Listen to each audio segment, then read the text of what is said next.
All right, everybody. Adam back with another episode of the Bowhunter Chronicles podcast. And today we're talking with Eric Young from Redline. And I got to tell you what, so there's podcasts that I've chased down a little bit. And I didn't know, maybe you guys don't either. I didn't know anything really about Redline. I got a little bit of wind of it at ATA. And Sean with Trophy Line had introduced me to one of their guys on the marketing team, Weston, and I, did some figuring out that he's also working with Redline, and he says, Eric Young is the guy that you need to talk to. Well, it turns out Eric Young is like the most difficult person to actually nail down, and it's not because he's like big timing me or anything. It was like, this guy is hunting. He's got this giant deer that he's got to take around and show off, and he's in this storm of publicity and all these things because of this deer, and then he's turkey hunting and all this stuff. He's on somewhere where there's no service, so that gets into like a little bit of who the guys are at Redline. But Eric, is that a fair summary of how this has come to fruition? Yeah, I think so. I mean, shoot, we've been trying to get on the podcast here for probably since beginning of March, I think so, like just after show season for us. So we wrapped up coming out of a great show season for the brand and everything. And it's just been one thing after another. With a startup brand, it's pretty crazy. We're cranking and our, I'm finally getting to take a breath, and it seems like we're just getting into turkey season and it's back on the road again. And that was the issue with the last two times we tried to meet up. Is we had a Florida hunt that we were on for Osceolas, and then straight out to Kansas, late season Osceola, and then out to Kansas. And it's just been wide open for us since we kind of launched this thing. And then we got our day jobs, which is even worse. We get the hunt for about 2.5, 3 hours in the morning, and then it's sit down and get to the spreadsheets and talking with the factories and making sure everything's shipping. I mean, I'm sure the world out there watches the news and stuff, but shipping is a major issue right now, and just getting product out to dealers and stuff for us and getting our stuff stateside has been a little bit of a challenge. But the nice thing is we're cranking and doing the best we can, man. It's been a really cool experience to start a company that started less than 18 months ago. It's just been awesome where we're at. I mean, we're already, like I said, out in, I think 170 dealers now with, we're shipping about 50 this week. So we're going to be way over 200 by the time this thing airs, which is incredible nationwide for a startup company. So. Sure. So a little bit of background on you. What is your hunting history? So where are you from, and how did you get into hunting, and then how did that end up being, quote unquote, your day job? Yeah, pretty interesting facts. So you mentioned Sean Ferguson at Trophy Line, and I'm sure you know him. You guys associated with those guys, but he actually sold my dad. My dad was his high school teacher, and Sean had been working at a behind the counter at Dick's Sporting Goods, and he sold my dad my first bow when I was 12 years old. So I got it for Christmas, and of course he sold him a 70-pound Hoyt back in the day, and I'm like, this little string bean, I can't pull anything back. And I remember Christmas Day wanting to pull it back, and I couldn't even budge that thing about 2 inches. It wouldn't go anywhere, and we had to go up, and it's pretty neat. I get to kind of work. They're a sister company of ours, Trophy Line, so we get to work hand in hand together. But it's a long, big, convoluted story on how Ferg sold me my first bow, and then he ended up being a buyer for obviously Dick's Sporting Goods, big box chain, and I spent some time there because I'm from the Pittsburgh, Pennsylvania area. But growing up, hunting heritage, hunting family. I mean, PA. You think about it, we got call us the Orange Army. We got 800,000 guys on opening day of rifle that if we wanted to walk anywhere or cause any problems, I think we're the third largest standing army in the world on that opening day of deer season in PA. So kind of grew up within that, and got lucky, did some buying for about a decade for obviously Dick's Sporting Goods and big box chain, doing archery and out the hunt side of the business, and worked for the largest fishing apparel brand in the U.S. And then they own a small hunting apparel brand, so I'm sure you can figure that out. For a little bit as a key accounts manager, and Ferg gave me a call, and some of the investors that we deal with, and probably the best decision, or is the best decision I ever made in my life, because it's been a blast kind of coming out with this brand. And like I said, 18 months, it's just been nuts. Like it feels like 2 weeks, but it's been a really cool, awesome experience from start, inception of sitting in a room talking to guys about what we're going to do to launching a full accessory line of products at ATA this year was nothing short of amazing. And now the cool thing is we're seeing it in the field, which guys are killing turkeys with them. Guys are shooting it, posting stuff on social media. And honestly, every day gets better and better and bigger and bigger. So we're wide open, as they say in NASCAR right now. It's just pedal to the metal and get it. So prior to getting that bow when you were 12, had you hunted before, or what? I mean, what yeah. Was so, your dad into hunting? Yeah, my dad, my grandfather, everybody, my brothers. That's kind of how I got into it. And I was obviously the little kids. I get to see in PA. You see the guys go off the deer camp. And they spend a week up in camp, and I remember being 6, 7 years old and watching my 2 older brothers go off with my dad and grandfather and my dad's buddies and stuff, and I'd just be furious. Like I'd never get to go. And my dad's like, "Hey, when you're 12, you get to come to camp when you're 12." And then I realized why I wasn't allowed in camp to go up there. It's pretty cool to playing cards, and those guys are drinking beers and having a good time. And it was more about the camaraderie of hunting than it was about going out and killing something. And that's something I still, I'm very, I believe in. It's more about the people you're with and just being outdoors. It's not about killing something every time you go out. And that's just the way my old man raised me. But obviously my first hunt was, like many people, was turkey hunting. That's my passion in life is, I love whitetail hunting. I'll sit in a tree stand over in the rut and everything. And I love to do it. But if I could pick one animal to hunt every day of my life, it would be turkeys. I mean, it's just, as soon as I heard that first bird go, my dad took me out when I was 9 years old with my brothers.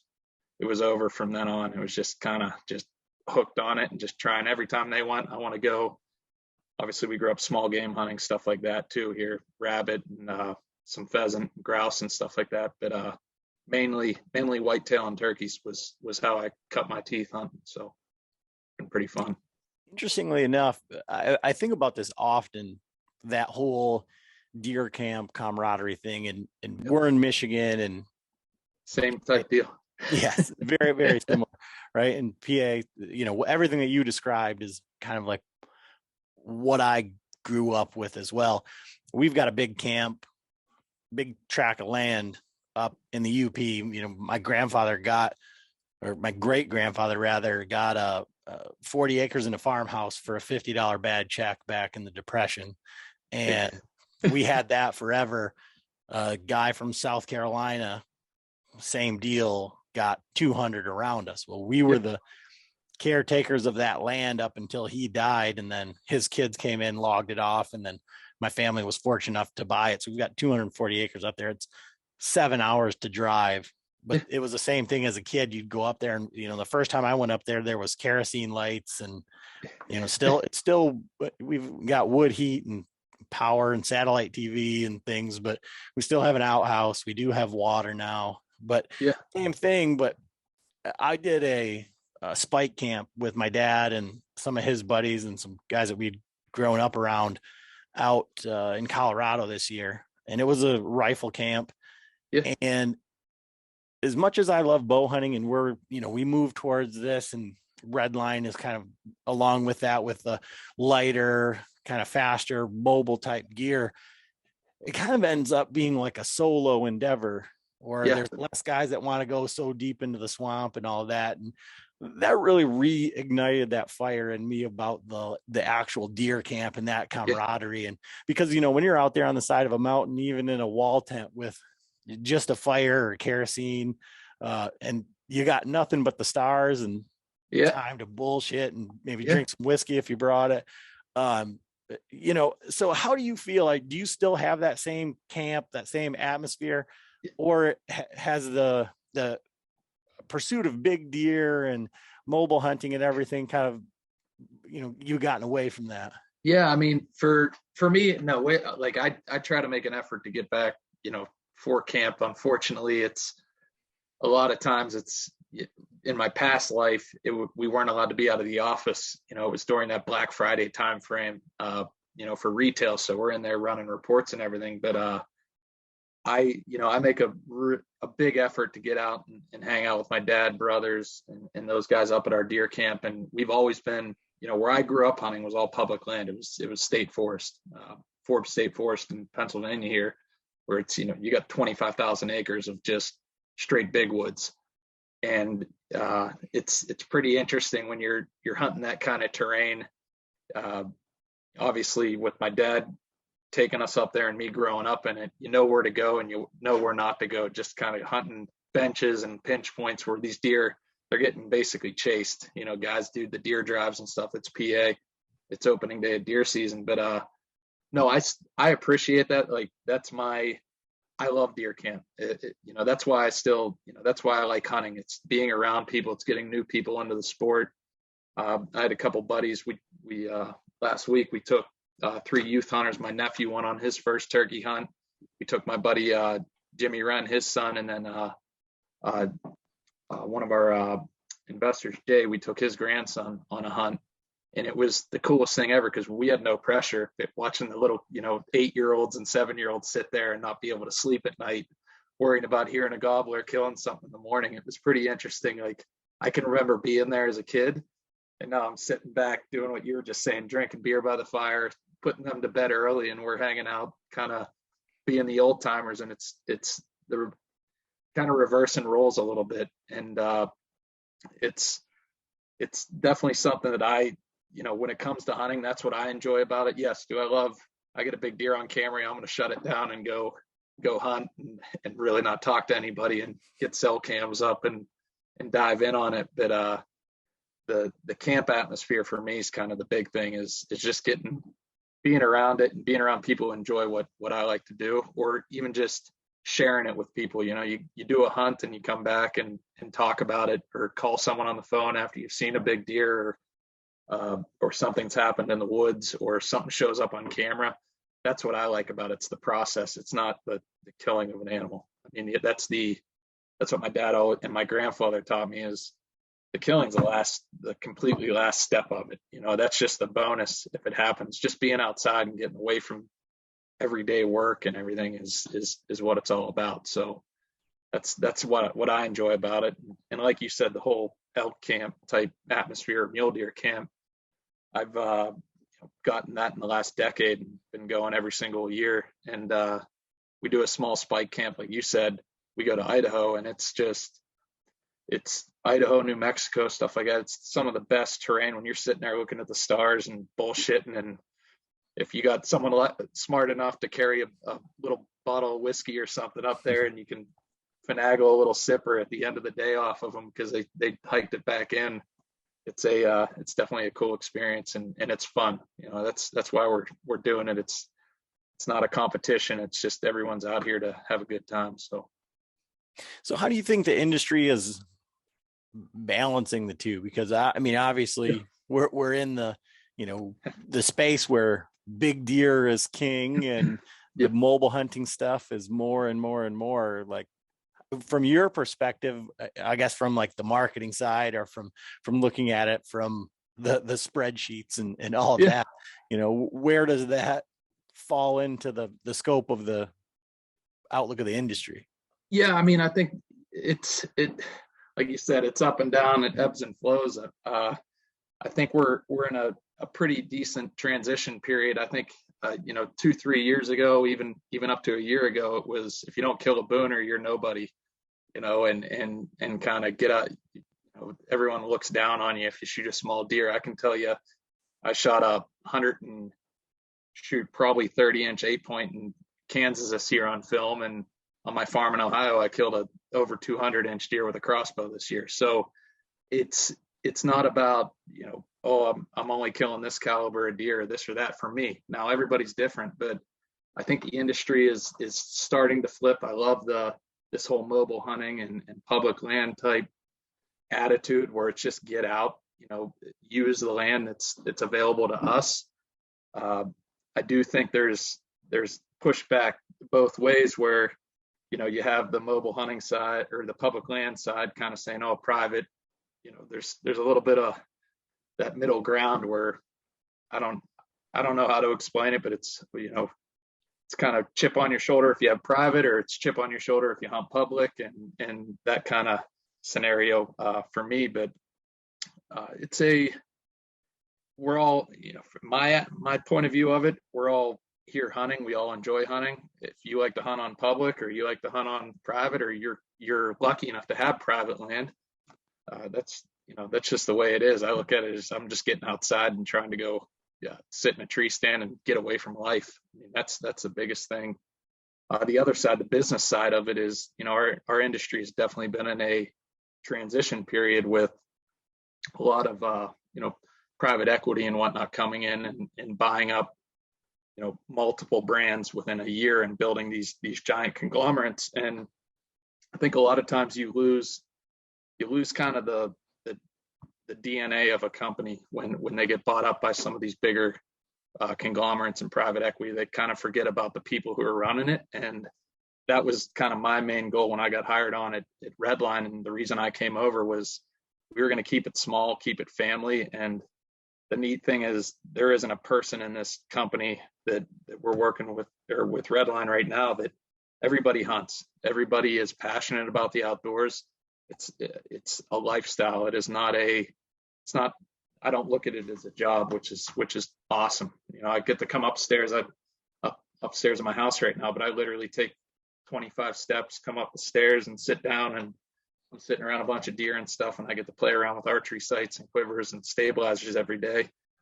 And I can't complain about that. I get to do what I love to do for a living, and it's a pretty interesting dynamic. But it's definitely, the industry is definitely ebbing and flowing right now. And I'd like to hear your point of view on it a little bit, on what you see from your side of the table. But it's definitely I feel like everybody's kind of coming back together, to be honest with you, and just being pro hunt. That's the biggest thing, is just get outside. It's not about killing. It's about conservation. It's about us as a group of people, getting together and making sure that we keep, the public lands and even this sport alive and moving forward. That's kind of my point of view on it. Well, I think that's great to hear. From my perspective, it's somewhat interesting because, like I said, I did grow up, trekking up to this big piece of private land. But again, it's 7 hours. I mean, I drove less hours down to Ohio to kill the biggest deer I've ever seen in my life. I mean, I grew up killing deer. If someone killed a big buck, great. This year, going into this year, was the first year that we ever had any trail cameras. With the advent of the cell cameras, we went up there twice a year, which was to open the camp, hunt, and then maybe go back after Thanksgiving. And we've got family that spends time up there through the summer and stuff, but it's not for hunting. It's for four-wheeling and doing other stuff. So until I really dove into this podcast and got to start to talk to these guys that are killing big bucks, and this coupled with the industry kind of inspires guys to say, like, it can be done in PA, it can be done in Michigan, in these places where, it's so tough to kill big deer. And, it was a benefit for me to have that, because, like, I'm sure it has to be the same in PA, but public land in Michigan during rifle season is downright dangerous at times. So, and whether it's people dealing with their spots, that, let's say you found a great spot and you go in there. Well, old Joe's been hunting there for 100 years and he lives right down the road and he's got a gun and all of these things. So, until that point, I hunted with my father-in-law, who never had anywhere private to hunt basically in his life. It was just, he knows every piece of public land around here. So we hunted, and I took it for granted, like, all the things, like when I was coming up, learning to bow hunt from my father-in-law, and I've been with my wife for like 20 years. So it's not like it's just recent thing, but I used to go over there and I'd fall asleep and we'd just show up in the woods and we'd go somewhere. And then after we got done hunting, we'd drive around all these 2 tracks and we'd look for fresh tracks and we'd get out and we'd scout around and all this stuff, as a kid, as a teenager, or, 20 something guy who's hungover from, the night before or whatever. I'm like, what in the world are we doing? And now getting into this and talking to guys and kind of both on the consumer side of it. So guys that listen to the podcast and really buy in, they say, well, now I want to hunt public. I didn't really understand that there was a difference. I mean, I thought, yeah, it's nice that these guys have private land to hunt, but our private land in the UP butts up to giant public. So if I want to wander off, but if you have a nice 40, the sign is always on the fence row right next to the neighbor. And so you guys are back to back, or he's riding his gator down the road next to you. And so I think people are realizing that, on a giant piece of public land, like you're talking about, as long as you're not there on the prime time days of opening day or when they're doing the drives, or it's yours, you can find a spot, Yeah, it's pretty interesting. I mean, that's my thing. Like, I turkey hunt up there, and we got a camp up in the mountains there, and I love it because I'll go first 2 hours of the day. I'll get up, obviously, 4:30, 5 o'clock in the morning, and walk them logging roads, and you just kind of creep and walk, and like, you won't see. Some weeks I don't see another hunter after the opening weekend, and you got 25,000 acres to yourself. You just kind of cruise and I've walked most of it, but not, there's still nooks and crannies I don't know of. And my dad keeps secret spots and my brother has secret spots. And, it's always, it's pretty funny on, you roost some birds and you're with the family and they're running different directions. And I'm like, does he have them, or should I go try to, I think they're over here. And so it's fun. But like you said, the whole public land thing is,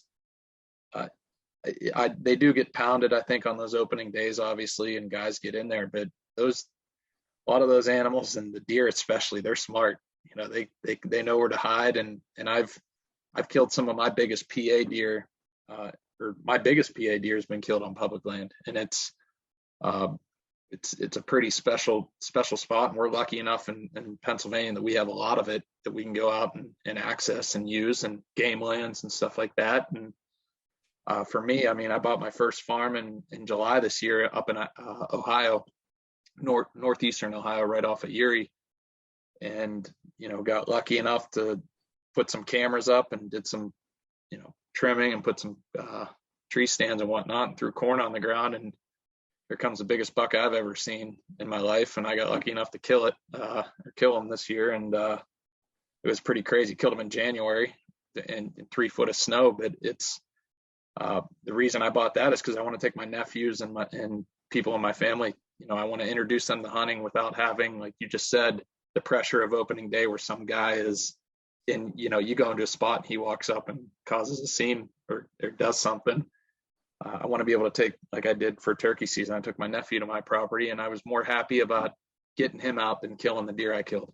It was a better experience for me to have him and see him interested in hunting and be around it than for me to sit in a tree stand for, I think I hunted that deer 8 different times, but probably spent 40 hours hunting them. And I'd rather hunt the 2 hours I hunted with my nephew than chase a 200-inch deer around. It was a better, just a cool experience to get somebody new into it and see just kind of his excitement to be out in the woods and be with his dad and me and Colin, and just, hearing turkeys and stuff. It was pretty neat. So that's what it's all about. Oh, for sure. And I hadn't been up to our camp in, I don't know, 6 or 7 years. And I've got a 6-year-old daughter, and the nieces and nephews were going up there for after Thanksgiving. And we went up there, and oh my God, it was abysmal. I missed 2 different times with a rifle. I shot an elk at 275 yards with someone else's rifle. Right. I'd never shot before. I hunted with my bow for 5 days, went out there. Last day, I said, I'm going to borrow one of the guys that tagged out. I said, I'm going to take your rifle. I'm going to go over there. I'm going to kill one. I did. I go up to our property in the UP. I said, I'm going to walk in the swamp at gray light. I'm going to walk in there. There's going to be a doe. It's going to come right by me. I'm going to kill it. 40 yards, I missed this deer. And then on the last day, my brother killed one, and he texted me and he said, hey, there's another one right here if you can sneak around. So I went all the way around this ridge, snuck up the ridge, got out there. Right there. 90 yards, missed it. Twice. It's unbelievable. But luckily the rest of my family can shoot, and they killed 3 different does, and all the kids got to go out there. So my daughter at 6 and the old awesome. I think is 12. And so we made them drag the deer out and throw it into the thing. I mean, they got the full experience. Hooked up the heart, did all the everything. And having that, I guess, that captured environment. So you control the interactions with people and everything there. I think that's huge for just exactly what you're saying for your nephews and for, getting new people into it. But I want to talk about this farm a little bit, just because for you just to be like, oh yeah, I bought this farm, then I killed 200. So how did you choose this farm? And I mean, so if we're going to talk to one person all year that says this is how you buy a farm, if you're going to pick your first one, find one with the 200 on it, how do you do that? Yeah, well, you talk to some of my best friends, they'd say I looked at about 20 different farms, and same exact within about a 4 or 5 square mile area, and I talked about it for 4 years before I pulled the trigger. But no, I got lucky. One of my really good friends, Ivan, that shoot, I turkey hunt with him. He's kind of the guy I go turkey hunting with out in Kansas and Ohio and stuff. We were up steelhead fishing on Erie, and I've always wanted to have my own property. That's been my goal in life, is just get my own farm so no one can tell me what I need. No one can tell me I'm doing something wrong or that I can't go do something on. I'm kind of bullheaded with that. I want to be able to do it my way. And he shot me a text. We were up Easter weekend, actually a year ago. So we were up there steelhead fishing, and I was driving home on a Sunday to get home for Easter. And he's like, dude, this thing just popped up on and you know how farms were going during COVID, guys are just buying whatever they can. And he's like, it just popped up, go look at it. So I was driving by, and the guy happened to be putting the realtor happened to be putting the sign out in the front of it. So I pulled in, and what it was an overgrown cattle farm. It was right at 50 acres up there in northeastern Ohio, and still had the cattle fencing in it and everything. But I got onto it, and I walked it real quick. It has, 2-acre pond, cattle, obviously a cattle pond to pull water from, but a 2-acre pond on it, had a 3-acre marsh that, you can flood, we can flood and stuff. And then 13 acres of tillable, the rest was all woods. And I was on there for about 2.5 minutes, and like maybe 200 yards. And I was like, this is it. And I just kept walking. I did a big loop, and actually up till last week, I hadn't even been to the back far corner of the farm till I went in there turkey hunt with my nephew for the youth opener.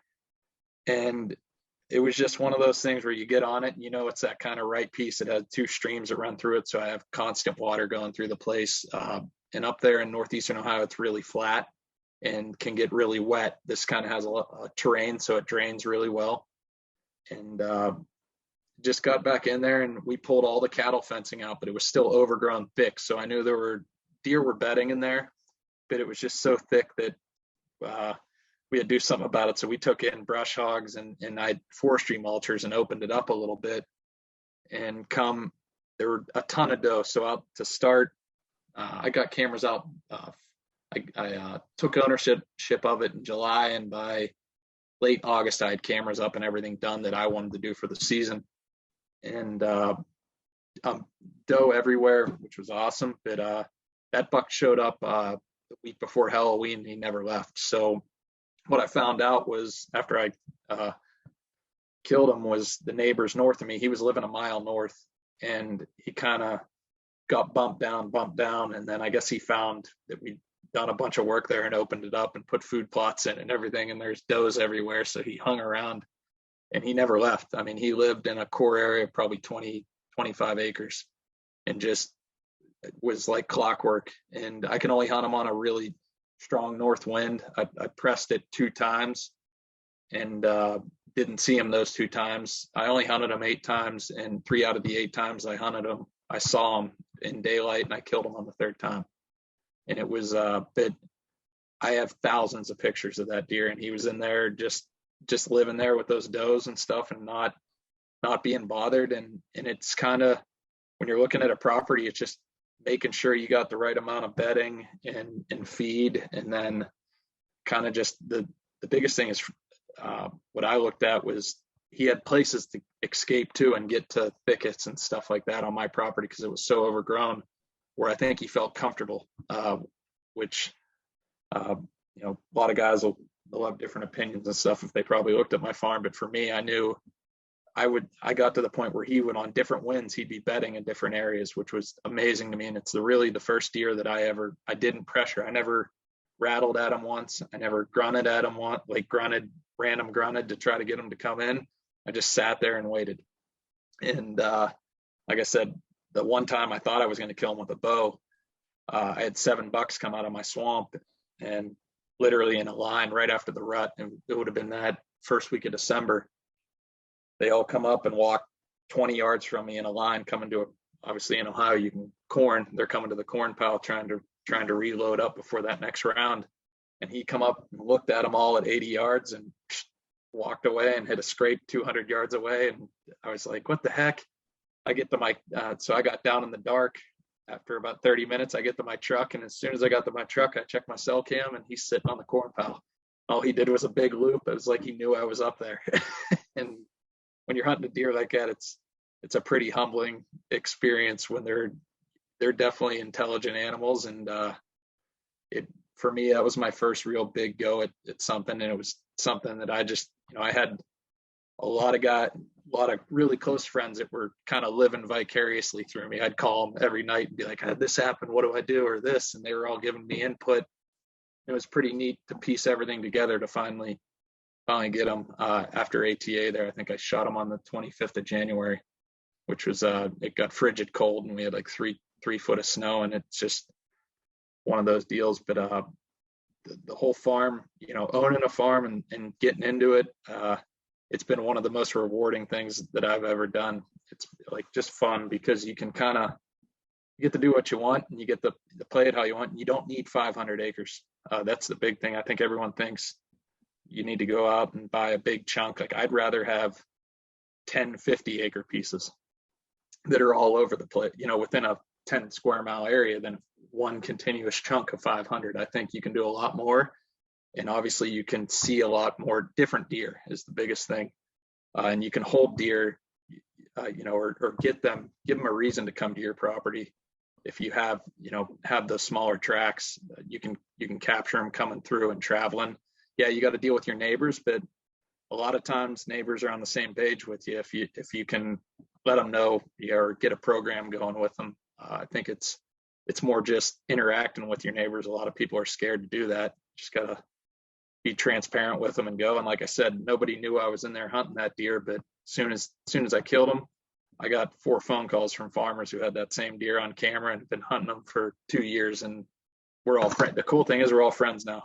So we're all on the same page, and these guys, they don't kill anything under 170 inches, and they all surround me. So it's a pretty neat little microcosm, I guess, of farms in that area that I purchased mine at. That like I said, if it right now with kind of the whole land price thing and stuff, that the land's never going to get any cheaper is what my dad told me. And I was hawing around about it, and he's like, just pull the trigger and take a chance. And luckily I did the right thing. First, I'll never see a deer like that again, but it was definitely it's definitely worth the experience, and I wouldn't trade it for the world. I mean, that farm I'll keep forever. It's awesome.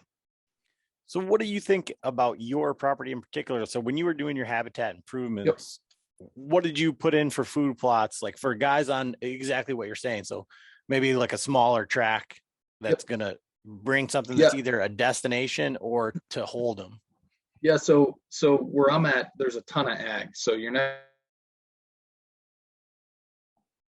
or something like that around, because I only have 13 acres. So around me, I got these giant farms that are 400 or 500 acre farms. I got 50-acre cornfields where these deer are living. So I really focus kind of on clover and white clover, and just getting them there with that, and then obviously brassica and stuff, and doing kind of a smaller plot. I didn't have a plot. My biggest plot was 3 acres. Everything else was within acre to acre and a half, and then I had that 3-acre plot. Now this year, since we kind of did that second round of the farm, because I've only owned it since July, so we're going to have 13 acres of beans that they're going to plant this year, that they're up there right now, kind of tearing stuff up, turning the dirt, getting everything ready for it. But that, for me, on a small farm, I want to keep them. I want to have like a staging area plot where they're trying to get to those bigger fields, or bean fields or corn fields where they want to get to at nighttime. I want to get them before they get there. So when I walked that property, I realized there were spots within it that I could have smaller acre and a half, 3-acre plots that they come out of their bedding, they feed there first, and then they make their way to kind of the larger food sources that they're going to hang out in all night long. But and then obviously in the morning, it's a whole nother story of them coming back through, where they'll kind of stage up and hang there and then head back to their beds. But those plots where I had, I bet you I wasn't 200 yards off their bedding on the food plots I have. That's kind of try to get as close as you can without, and that's the problem. That's another thing. And the only reason I could hunt them, I only hunted them 8 times, is the wind. You can blow it out real quick, and it's tough for guys. It was about the toughest thing in my life to sit there and see a deer like that every day. And I knew, I had buddy Tommy, works for Mossy Oak. He straight up told me, he's like, you go in there on the wrong wind, you're going to blow them out and it's over. He's like, you don't get a second chance with a deer like that. He's like, you have to, have some restraint and just know that he'll be there at the right time. And it ended up working out. And like I said, I hunted them on two winds that were iffy, but it was during gun season, and I could have shot them at 208 yards that second Saturday, and I didn't. It was right at last light, and I was like, that's just not. I was shaking like a little kid. The gun was going like this, and I was like, I can't do it. But no, I think those micro plots and just smaller stuff closer to bedding, or even in the woods that are kind of hidden, that's where you're going to pay off. And obviously it just depends on where you're hunting in the farm and everything, but that certain area, I think that that's the best bet up there in Northeast Ohio, is getting away from those bigger 25, 30 acre, 50 acre cornfields, and having the places where they can hide and feel safe but still feed. So that's kind of my thought process. Take it for what you want, but it's definitely clover and then brassica, and then we'll do some oats there in August, and get those ripping, and even in the beans, the farmers' bean fields, I'll go broadcast oats in that that August time frame, and just hope we get a rain and they take. But just on those edges, if we're hunting some field edges. And so we talked about that public versus private, everything, and the deer, to a degree, don't know that it's public or private. They might have better things and less pressure, but it's arguable that some of these smaller places that have 15 guys that hunt it, your brother, your uncle, they bring some kids, and then the lady across the street, she's also got permission, and that was in your land contract or whatever. You understand what I'm saying? They might have more pressure. So in a scenario like that, where we live in the world of must be nice, right? He buys a farm, he puts in a food plot, he kills a 200. It must be nice. You talked about the restraint that went into not hunting that deer. What other tactics or other things, like, other than playing the wind and just going in there when it was bulletproof, what allowed you, for guys that say, oh, it was just that easy, right? No, I can tell you, no, it was not that easy. I think like you mentioned with cell cams, stuff like that. I went out and bought cell cams. I only had two at the time, and two's a lot. You're paying $20 a camera to have them run, and at the end of the 40, 50, it's more than a damn cable bill when you're sitting there thinking about it. And I went out and bought three, four more, and I utilized those a lot. They're great. They're great to just kind of figure out the movement of how those deer are going, and then obviously pinch points was kind of the next thing. We had set summertime preseason, we'd set just on, this is, you could see where the deer are moving through. It's a pinch point. There's really nowhere else. I actually ended up harvesting that deer on a swamp edge where he had really nowhere to go. It was, he's either going to go into the big woods and be wide out in the open, or he comes through a thicket, bumps into this little 3-acre food plot. It's neck down to 25 yards, and it opens up like a teardrop.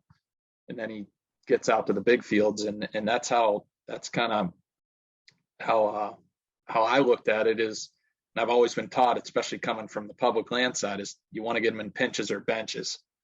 Deer are going to travel for me, they always travel the easiest point of least resistance, basically. I mean, you can do that by just tying down a damn barbed wire fence a little bit, the top little bit of a barbed wire fence. Within a week, your deer are going to move 50 yards and they're going to start jumping the fence where it's tied down lowest, just because it's the easiest way for them to get over. So that was the biggest thing was the pinch point thing. And then just honestly relying on a lot of my friends, opinions and experience, because like I said, I've killed decent sized deer, deer, 140s, low 150s. And those are great deer.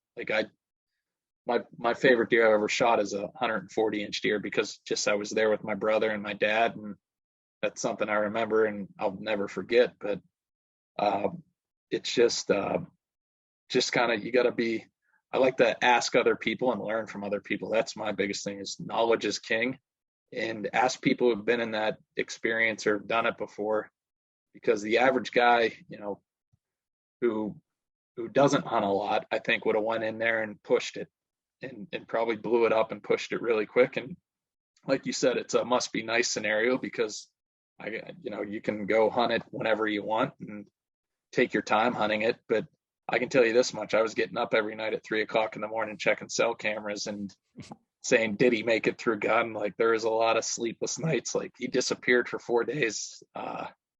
What was that, second Saturday at gun, and I was like, somebody got him. And I was just waiting for a picture to show up, and finally he showed back up, after gun season. But it's definitely it's a humbling experience to even be around or being able to hunt an animal like that. It's not, you don't get that chance. I don't think I'll ever get that chance again in my life. I understand, how rare that is to hunt a wild animal that's that big. And like I said, sometimes you get lucky, is the way I look at it. It's nothing I did where I'm claiming I'm the greatest hunter in the world. I just was at the right place at the right time and had the right situation happen. And it's some people get luckier than others, is the way I look at it. Like my dad says, and for hunting in PA here and stuff, like, he's killed 4 points and 6 points and everything like that. And he's like, hey, they all eat the same. And we were actually eating backstrap off of them the other day. And I was like, how many people get to say they eat a 200-inch backstrap? I mean, it's like Wagyu beef. I could sell it probably for a lot of money somewhere. So in that scenario, it's interesting. And I've never really thought about it when people, I've yet to be in the situation to like hunt a specific deer, or to, try and pattern a deer this way and that way. And from what you're talking about and the way that you've described it, it's awesome that you were able to, finally close the deal and bring that deer home. But man, it seems almost as if there's a whole nother level of winning on that deer. It seems like, so if you got a deer that's that big, that he lives there, and he's on your property and you're worried about someone else killing him. But every time you have an encounter or every time you hunt, and even if you don't see him and he shows back on camera, it's like, I didn't mess it up.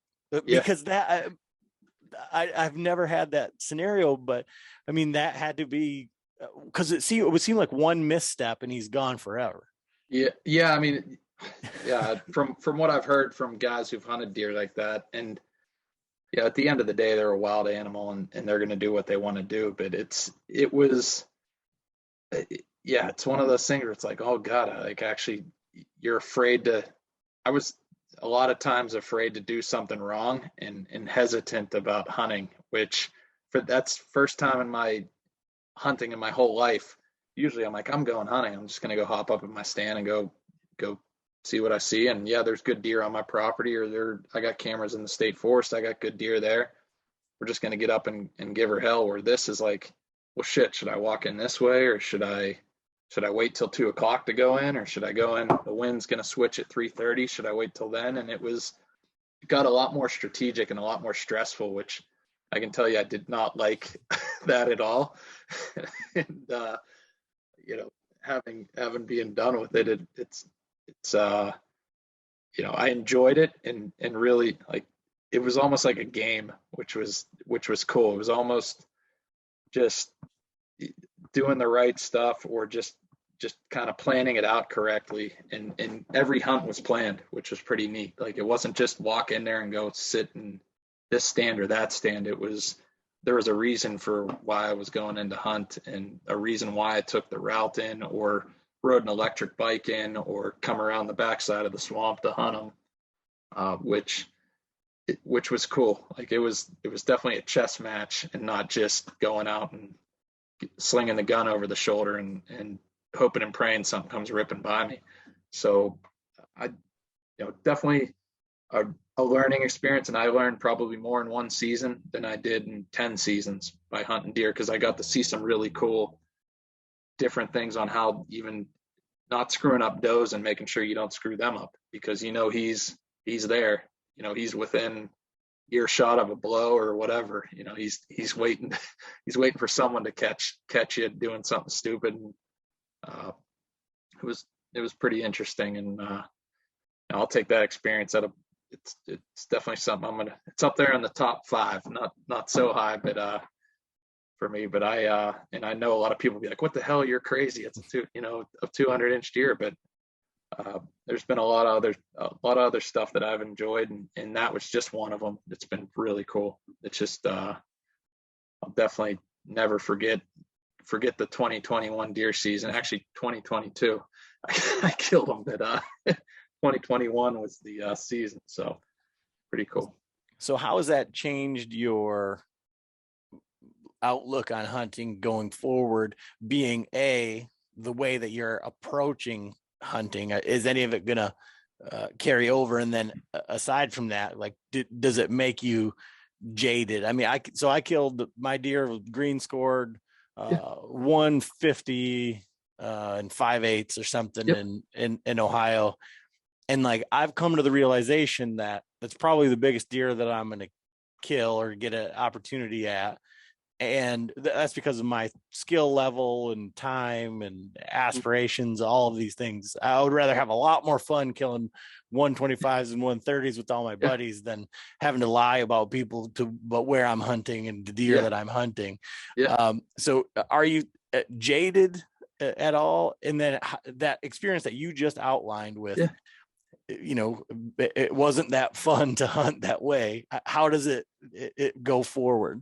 Yeah, I wouldn't say it wasn't that fun. It was just a different style of hunting. Like, I enjoyed it. Like, I liked it. But go forward, for me, if it's mature or it makes me pick the bow up off the bow rack, it's getting shot at.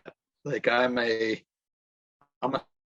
sucker. I still have I want a 150-inch 8-point so bad that I could, like, that's my like dream 150, 160-inch 8-point, which is insane world class 8.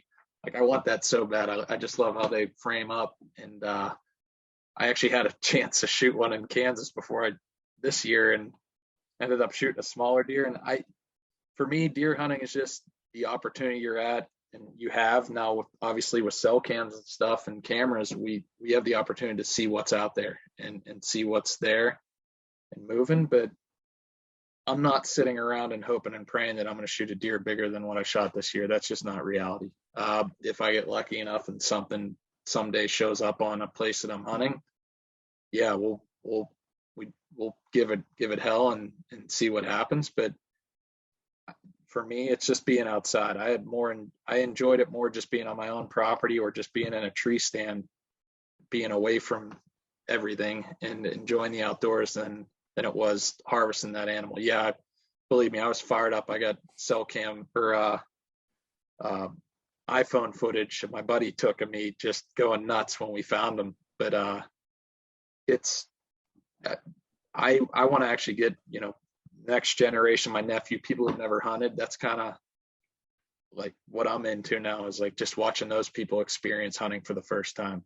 Because we can all go out there and everyone puff their chest up and say, oh, I've killed this, this, and that. But to be honest, it's one of those things. A lot of it is luck, and it's the right properties. You got to be in the right area. Genetics are a big thing. Luckily, I'm obviously up there in that area. They kill a lot of big deer in that Northeast Ohio, and the genetics are there. And I think they've killed within a 3-mile area 4 deer over 200 inch in the last like 4 years up there. So they do have the genetics there, and you get lucky being in a certain region. But it's more about just getting outside and enjoying in the land and growing the deer. And I wouldn't care if my best friend would have shot it, or the neighbor would have shot it. At least I know that I had the opportunity to hunt a deer like that, because that's in itself is awesome. Just to be in the same area or see a deer like that on the hoof is great. So. Yeah, but I also like, along with that, the meticulous nature in which you had to hunt. Are you going to take some of that going forward? Yeah, I mean, it depends on who you're hunting with. I can't do that with a kid, but I can definitely whip my older brother into shape and make sure he's washing his clothes and not going in on a bad wind.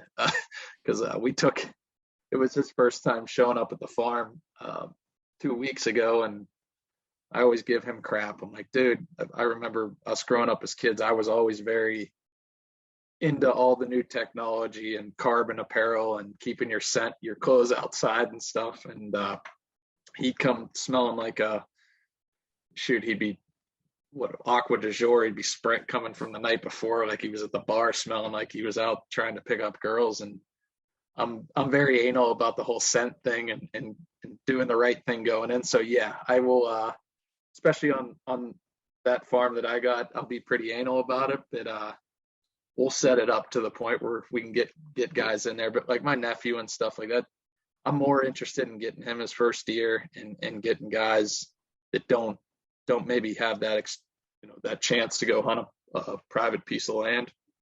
Let them go kind of experience something, because at the end of the day, if we're not pushing and getting new guys into the sport, or teaching people how to hunt, or teaching them that it is possible to kill a deer like that on a 40-acre, 50-acre piece, you don't need 500 to 1,000 acres to do that. You don't need to grow them on your property. They're there. You just need to, give them the spot where they want to be. It's definitely, part of me wants to be strategic, but at the end of the day, if it's to get someone their first deer or get out there and have a good time, we're gonna do it the old school way and go in and just sit down on a white bucket on a field edge and hope something creeps out.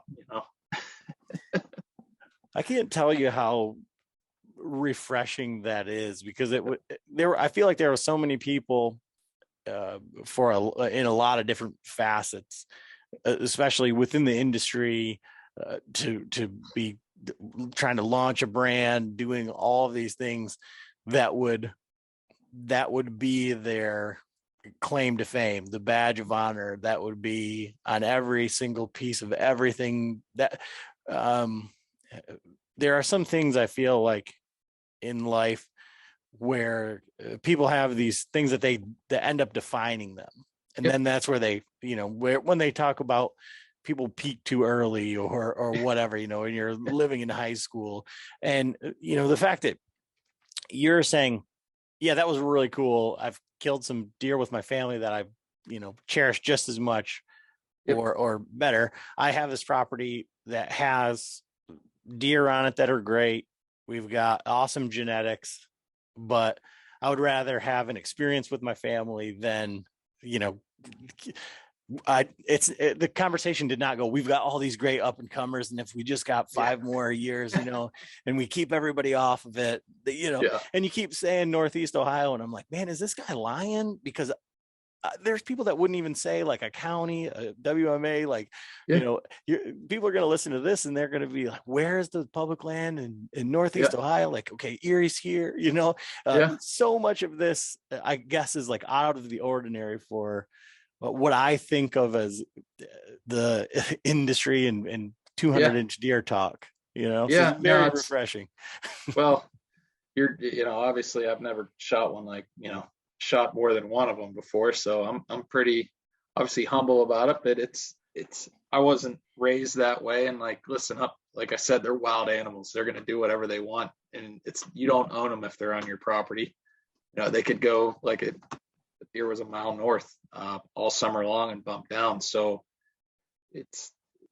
that's, I think, one thing the industry's kind of gone astray on is we're all here, we're all hunters, we're in it to just get outside and be a part of it. And the whole, I got to kill the biggest deer, that's nothing I'm gonna sit around and claim like, all I kill is big deer and I don't shoot anything under 150 or whatever. I mean, like I said, I shot a deer in Kansas this year that might score 127 if it's lucky, or 130. But and I was happy as hell. I hunted 7 days straight and I saw way bigger deer than that. But at the end of the day, he came in and I picked my bow up off the rack. That's what I always say. And my dad's like, you're from PA. And we grew up with, with a lot of times, in our family stuff, it's meat hunters. You got a lot of people that, they need to kill something to have some meat in the freezer for the year. And we luckily didn't need that, but I love eating deer meat and I grew up eating it. My grandfather did,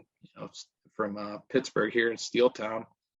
That was their big releases. Go up to camp and go get your deer and bring it back, and you'd eat on it for a certain part of the year, and it would be turkey season. So it's that's kind of where we're at right now. Is like, I'm fired up to go up there and shoot a bird. That's all I really care about, is going in there and smashing. I got a couple gobblers that showed up on camera the other day, so I'm fired up. We got about a week or 10 days till we can actually hunt up there in that northern zone. So that'll give people a little bit more idea on where I'm hunting.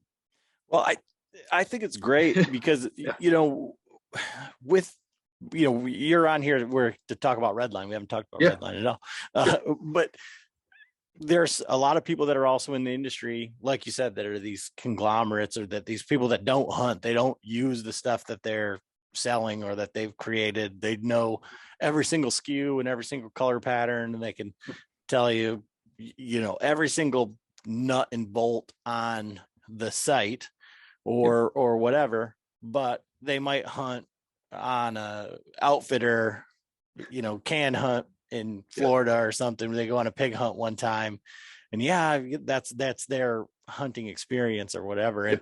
And I know, through this conversation and talking with Weston, and then your bow guy Ben in Montana.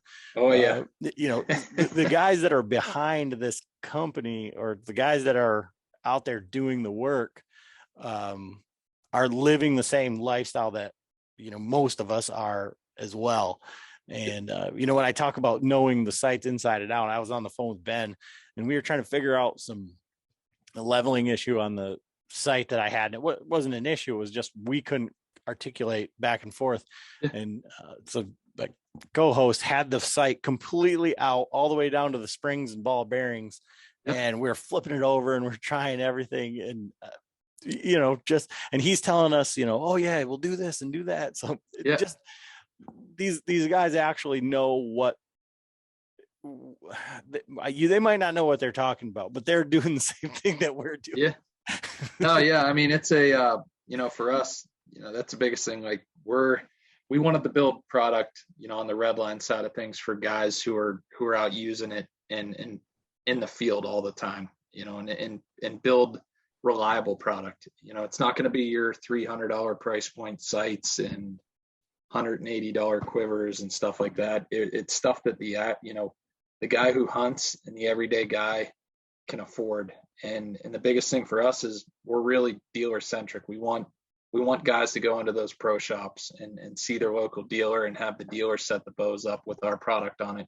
You're not going to see us on Amazon or, out there in big box stores. Our brands are built within the dealers, and kind of that's our whole idea around it. And from nuts to bolts, we live in that better best world, but obviously we have a good, better, best kind of lineup within our brand, starting with the RL3 series all the way up to the RL1. You get into the carbon product that we have that is super lightweight, really just kind of built for that mobile type hunter, from elk hunting to hiking into public land 3-4 miles. It's all been kind of purpose built for that sort of hunt, even down to our RL3 sites that are, price point, $89 sites. And we got some new product coming out here that'll launch end of May, early June, that even gets a little bit lower for kind of kit bow guys that want to, just getting into the sport. It's all built for those guys to get out in the field and not worry about something malfunctioning out there. That's my pet peeve is, you're, like you said, you're 3-4 miles back in on an elk hunt. I don't need to worry about my sight housing moving up and down or something getting bumped off. I want to make sure I can fall on the thing and be able to still use it. And like I said, we're learning, as we go, but it's been really refreshing with the team we have. There's a lot of experience and a lot of guys that are kind of excited, and they know this industry and they know these products and the archery accessory world on what works and what doesn't for the consumer. So it's been very refreshing and fun, and just a good experience to bring solid product at a good price point out to the market. So yeah, a couple things on that. One of the things Eric did a podcast with Byron Horton on the whitetail experience, and Byron's a friend, does a great job. It's awesome. One of the things that you guys talked about on there, and I didn't even think about it, and it goes into like building it for the hunter, is on the other quiver that I had, it only had one place where the arrow snapped in. I didn't ever think about that as being an issue, other than I know that in Idaho I lost, and there's an arrow of mine somewhere in Idaho that fell out of the quiver. And there's some guys, and there's one in Missouri. The one in Missouri actually has a wrap with the Bowhunter Chronicles logo and my name on it. So I get you there, but I never thought about that. And I saw, Jake from the Hunting Public taking one of those little bracelets that you put on and putting it over to kind of hold it in there. Well, the Redline stuff on at least the one that I have, I don't know if it's on all the models, have two places where the arrow snapped in there. And we've done a lot of research back and forth on that, and it all comes down to the durometer on your the grippers that we have. So our carbon series, the RL1 carbons, we have a 3 and a 6 arrow, and we have one gripper there. Now we do have grippers up on the hood, and we ran prototypes. I was in Idaho for 9 days last year on an elk hunt and never had an arrow slip out. And this was like a 3D printed rough prototype before we actually got the real molded rubber in there. Now we did launch that, and I can tell you that we're going to bring out, just because the consumer they want to feel like their arrow is not going anywhere. So we're going to offer a add-on if they want to throw on a secondary gripper to make it more stable. But I mean, those our RL1 series never have had a arrow pop out of them. So those are single gripper series. Now you had the RL2, and then we have an RL3, which is basically the same. The RL3 is a polymer molded hood, which you get to the price point of $49. Your RL2, I think, is running around $99, but that has that double gripper. So those were built basically whitetail specific. So for the whitetail guy that, they can lock them in and not worry about something bumping off, but they also have the tree stand or the tree stand hook on them so they can pull it off the bow, hang it a little bit easier than kind of that low profile of the RL1 series, which was purpose built for the 3-arrow. We got in arguments in the lab there when we were talking about them, because I just wanted to do a 6-arrow and be done with it. But all the tree saddle guys are like, give me a 3-arrow. And the funny thing is we're selling the heck out of them right now. I would have, if I could have picked a dog in the bunch, that would have been it. But it's definitely doing really well. And then the 6-arrow we did for kind of that Western guy, super lightweight. I think we're coming in right around 10 ounces on that thing, which is insane for a quiver. And it's been really well received. And like I said, we're out in the dealers right now with them. They're selling them, but it's pretty cool when you're walking around some of the early 3D shoots already. I was at one last weekend, and you start to see your product like floating around out there on random bows and stuff. And our big push as a company was, and for me is I hate not having the same thing, like being brand loyal as a person. Like, guys are brand loyal with a bow brand or brand loyal with apparel brand. But when it comes to accessories, it's like something threw up all over the bow. There's different pieces and parts. And, our end goal is to, when they buy into Redline, is I want them building out the whole kit, the whole system. I want them using our stabilizers, our quivers, our sights. That's kind of how I envision the brand, and how we want to go forward with it, and really become people recognize the name Redline more, or the logo when they see it, and say, and when a guy says, I got Redline, their whole bow's decked out in it, from their bow sling, wrist sling, all the way down to the quiver, to the stabilizer, sight. There'll be some other stuff coming that'll be pretty fun here coming up, but it's been a great process on kind of building out this brand and the archery accessory world. It's awesome. Yeah, one of the things that drew me to like reaching out was the price point. And I can remember, like, in the early stages of doing this podcast, or even before, looking at some of the sites when we started shooting 3D and going, what, how much? That really nice site, really nice features. And I'm going, my God. And now, again, you use the word again, but I'm pretty much jaded. Like, I know I can look at something and say, okay, I know how much all of this stuff is. Yeah. And, for us in the podcast world, like, we try everything that we possibly can so that we can have an intelligent conversation on how it works, how it operates. Would you use it? Will it break? Did you break it? Is more of a question. Yeah.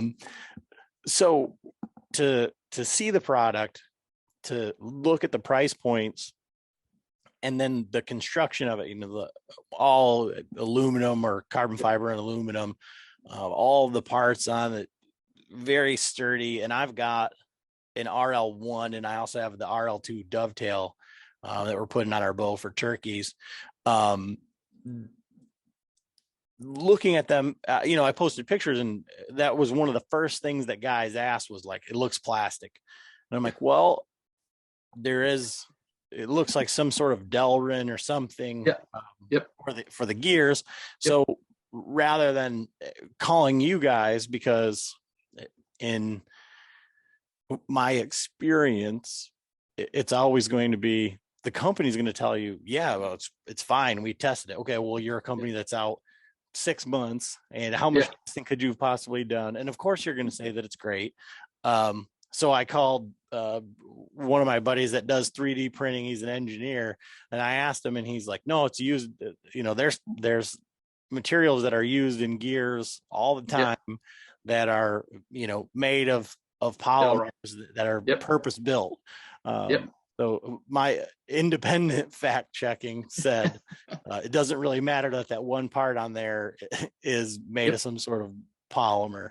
So for the price, the site for a guy that maybe only hunts whitetail but wants to do a total archery challenge or something like that, I mean, I have not seen a better site for that at the Yep. price point. Yeah. And that's kind of, you mentioned Total Archery Challenge. Like that's a whole nother thing that's blowing my mind is kind of, I went to actually my first one. Sorry, phone's going off. But went to my first one 2 years ago, I believe, and it was pretty interesting on the setups you start seeing where normally you go into these kind of shoots and there's a lot of monster stabilizers and just stuff that kind of intimidates you as a hunt, like a whitetail or a elk hunter or whatever. It's a lot of stuff going on. And when I walked into that, it was like I was around, my people. You're walking around people that you can talk to. Everyone has a hunting rig. And the cool thing is just the whole distance game, where you're starting to see these shots that are 140, 150. I mean, I think there was one this year at the Seven Springs one in Pennsylvania. It's like over 160 yards. And guys are willing to just cut loose and they're dialing it out and guessing. And we're getting a lot of questions now, like, hey, I need this can you get me X amount of pins, or can you do this variation? And it's pretty neat that, an event like that is really pushing this industry, and it's making it fun again, and making it more camaraderie, like we were talking about hunting camps and stuff, where it's not a competition. You're just going and shooting for the weekend with your friends, and you're shooting 3-4 different courses, and come down at the end of the night, have beers, and you get to see people like John Dudley and some of these other guys that are, you don't have access to them, and they're sitting there bullshitting with you, talking about their setup. And if you got a problem with your bow, they're more in, they'll grab your bow and tune on it.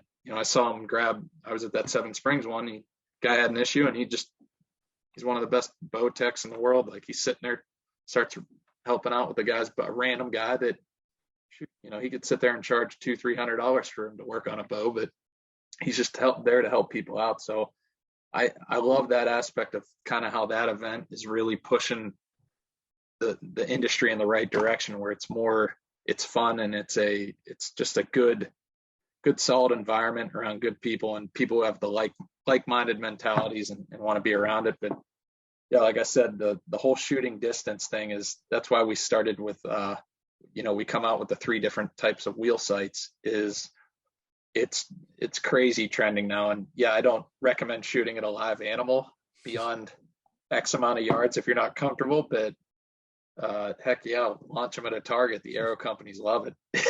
Yeah. Well, when you said go, shoot, 3 or 4, and I thought for sure you were going to say trees. Like, yeah. That's the event in a nutshell. Yeah, you watch them guys, they go up with a full backpack full arrows, they come back with 2, and they're over at the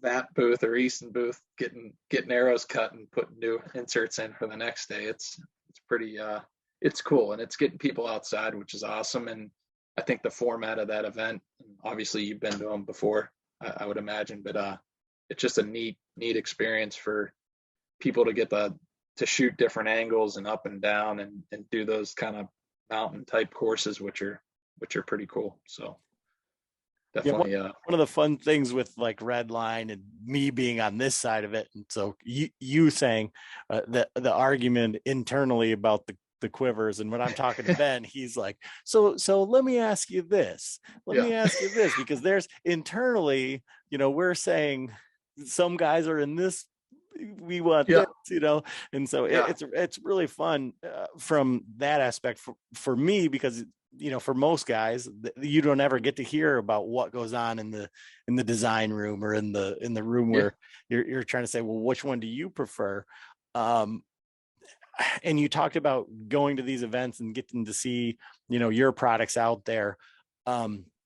What is that like? One of the things why I like to talk to guys that do have companies and are kind of like on your side of it is, you said how cool it is to see that, everybody has an idea in their head that, in a year or so comes out, and you're like, I thought of that a long time ago, or whatever. So how fulfilling is it to have something from your mind then come to fruition? And I guess how would you kind of like mentor guys, or for guys that are like they think they've got these great ideas or Yeah. whatever. Like, what advice do you have for them? Yeah, I mean, it's so I can tell you it's not one person on our team. It's a team effort, and we've spent a long time, like, oh, weeks in rooms arguing back and forth, and that's the fun part is the product development side of things, and in building and adding and taking away, and I can I got a whole room right here full of stuff from prototype one to what we're selling now, and there's stuff I would change on it. We're always, how do we tweak this or that? So I think the big thing is if you have an idea, it's don't tell a lot of people about it.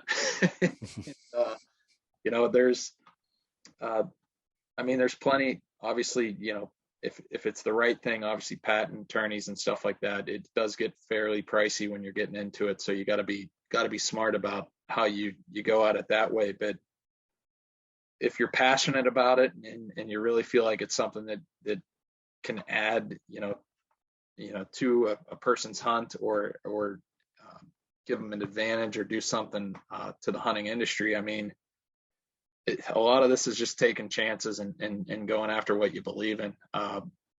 From my aspect of it, not everything works. I can tell you that from experience. I was a buyer for over 10 years, and I made some really bad buys. and I was a buyer for a big chain, and it costs a lot of money sometimes, and some other times the stuff works, and it's like, whoa, what the heck? This is something I didn't even think, and you get behind it and go. But for the industry, as a startup for us, we are a very small brand. There's about 3 of us internally that run day to day, and then we have a team of outside sales reps and stuff that help us with ideas and concepts, and take stuff from the field, and guys who are experts within the industry. And obviously Trophyline being a sister company, we get the bounce ideas off of those guys, because they live in a saddle most of the year. I wish I had that job, but but like I said, if you're passionate about it, and you feel right, from my point of view and where I've come from, it's, you got to take a chance and go for it. You only get one of these lives, and I'm one of those believers that if you believe in it and really put the fuel behind it and push, you're going to be successful as a person. And there's people out there, within the industry and stuff that will help you along. Don't get stuck in a situation where you're trying to sell your stuff to somebody or make a quick buck. That's the biggest thing. If it's a great idea, and start small and start slow. The internet is a beautiful thing.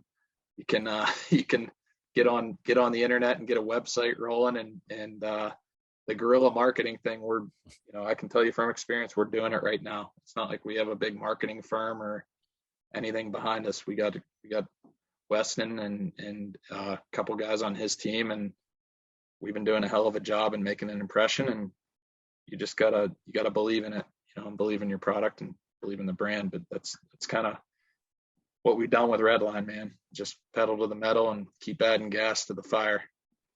So one more question, just to piggyback off of that a little bit, just because you said, you don't have a big marketing team and you don't want to just make a quick buck. I know that it's important to you because you've said it here. I've talked with Weston, and I know that it's one of the things that it seems like it's like near and dear to like the core of the brand. But it would have been really easy for you guys to just do as many of the people do and just go direct to consumer. So cut out the dealers, don't have to worry about the extra distribution and big orders and waiting for things to come in. So why is it so important for Redline as a company to be in and support the dealers? Yeah. So, I mean, obviously we're dealer focused now. We have MAP policies. So you have your MSRP and then MAP, where a dealer can go drop down $10 to $20 an item, and they can play there. There will be some MAP holidays and stuff. We will have a website that will be direct to consumer, but it'll be all MSRP. So we're never going to compete with our guys that are supporting us out there. which is, there's companies out there that they compete and sometimes they drop down, and that's where you can ruin your reputation out there in the industry. From my point of view and our investors' point of view, and just the team, we have a ton of experience on this team. Is brands are built within these dealers. I mean, the pro shop guys, the guys behind the counters are the ones who really push new brands and grow brands. And if you do right by them, those guys are really they're gonna support you. And that's what we're here to do, all the way to our customer service. I can tell you is that's our number one department right now that we focus on in our company. Is I think we're averaging 2-minute return time on somebody who text messages us or DMs us or calls our phone. I can tell you right now, if you text message from here, a guy, Brian in Ohio, is going to respond to you immediately saying, give you an answer to an issue. And that's the biggest thing, is that customer service aspect. I think a lot of these bigger conglomerates, they lose that, and it's all about the quick dollar and how quickly or how much can we make or how much can we sell in. And once it's sold in, we forget about it and we're on to the next year. That's not us. If there's a problem, guys in the field, or something breaks, we're going to get a site to them immediately. We've had an issue here in the last week where a guy had an issue with a site light. It was next day to his house. Yeah, he's not hunting anything right now where he needs a site light, but that's just the kind of customer service we want to have and portray to the consumer. And I think for us as a brand go forward, that's how we're going to grow. And at the dealer level, I mean, those guys are going to push, and they are pushing for us, which is great. I think the archery accessory side of things has been kind of stale and stagnant over the last couple of years. You got your players that are in there and they come out with 1 or 2 new things a year, and here's our launch at ATA. What we're going to be doing is just continuously coming out with new product and seeding the market and getting it out there in front of people, and just be passionate about what we're doing and being real. I think you're going to know the guys behind the company. That's the other thing is, myself, Weston, Jimmy, some of these guys you're going to start to see social media wise will be very accessible and be able to talk about stuff. And that's what people want. They want to know that they're buying something that they can relate to the person who's actually selling it to them or who's building it, instead of just some random company out there where it's just a name on a box that you're getting.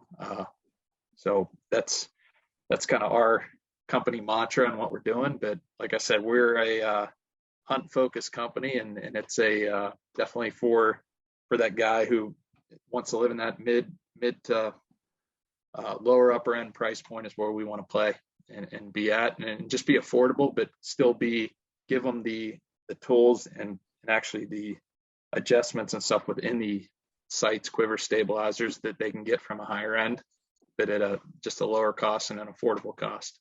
So awesome. And I think this podcast has done great, and doing that introduction and kind of saying like, hey man, these guys are living it. So for us being a bow hunting podcast, we always ask this at the end of each podcast, like, what is your bow setup? My bow setup right now? Yeah. So I'm shooting, it's last year's Evo, but I'm shooting a PSE, and then I have our RL. Actually, no, I switched it out. So I have a RL1 single pin carbon. I did have an RL3 pin because I take it for whitetail and elk, but I don't have to switch it out. But I'm shooting a single pin right now, and then I put the RL1 arrow quiver on there and a 10-inch stabilizer for now. So that RL1 stabilizer. So that's kind of my setup, shooting 60 pounds because I got a bum shoulder. I get made fun of on social media a lot because I draw weird, but guess what? Jim Furyk swung the golf club a little weird too, but he still won tournaments. So, and then what's your arrow and broadhead setup? So arrow right now, I'm shooting Victories, some VAPs, and I got a 90 grain outsert on those. Broadhead, I'm like that guy we talked about earlier. Pretty much anything I can get 100 grain, I can put my hands on, but usually shooting quick Spitfire Max is what I grew up shooting, so I'll shoot those. But I like the new B3s, to be honest with you. I think those things are badass. The forget the name of them. Their expandables are pretty sweet that they got going. So probably switch to them for whitetail. Then I got for elk, I'll shoot kudus. Okay. So, all right. What's that total arrow weight? ooh, I'm right at, I think 495 is what mine's at right now. I'm a 29-inch draw. All right. So nice. Yeah. Well, man, I really appreciate having you on here and, talking hunting and heritage and all the stuff. Where can people follow along with you or Redline or any of that? So obviously we got the website redlinebowhunting.com. Check us out on Instagram and Facebook, Redline Bowhunting. We'll pop up there pretty quick. And then honestly, get out to the dealers. We have our dealer locator on the website. So I think they got about 270 of them up there right now that'll be getting the product here for this season. So check us out. We're in every lower 48 state. So you'll see us there. Hopefully we can accommodate you, but if not, the website is always an option, and that direct to consumer will probably launch mid to late May. But definitely get out to your dealer, get them to help you out with the sights and stuff. There's a lot more to archery sights and accessories with balancing and weight and stuff. It's not just a bolt on. Make sure you have your local shop tech check things out before you go out there and shoot in the field. So well, awesome, Eric. I really appreciate it. Thanks for making time for me. Appreciate it, Adam. That was awesome, dude. I appreciate it, bud.